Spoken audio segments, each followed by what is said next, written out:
پیاز کاٹتے ہوئے بیٹی کے ہاتھ پر ہلکا سا کٹ لگ گیا، آنکھوں میں آنسو تھے۔ والد صاحب نے دیکھا تو ایک دم ہاتھ تھام لیا اور تڑپ گئے، پھر دوسرے ہاتھ سے پیاز کی پلیٹ پڑے گھسکائی اور فوراً مرہم اٹھائے۔ اب مرہم بھی لگا رہے ہیں اور والدہ صاحبہ کی کلاس بھی لے رہے تھے۔ کیوں بیچتی ہے؟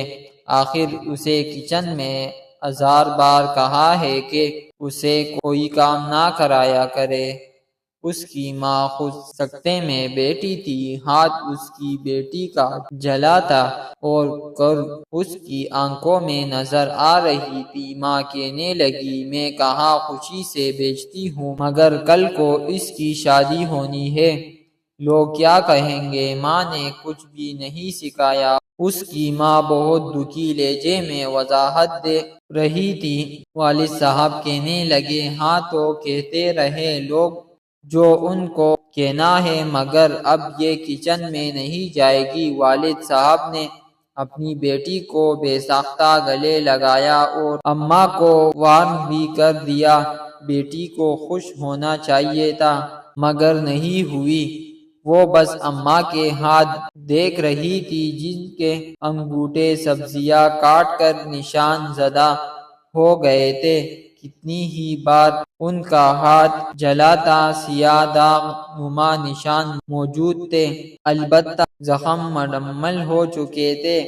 بلکہ ابھی ہفتہ پہلے چھری سے شہادت کی انگلی پر اتنا بڑا کٹ لگ گیا تھا، بہت خون بہا، مگر انہوں نے پٹی بھی نہ باندھی کہ بس ٹھیک ہے، مگر کچھ بھی تو ٹھیک نہیں تھا۔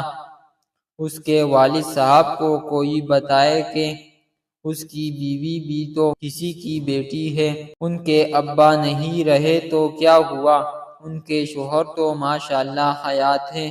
آپ اپنی بیٹی کی ذرا سی تکلیف پر تڑپ اٹھے ہیں، اور بیوی کا درد وہ کیسے جا کر بتائے؟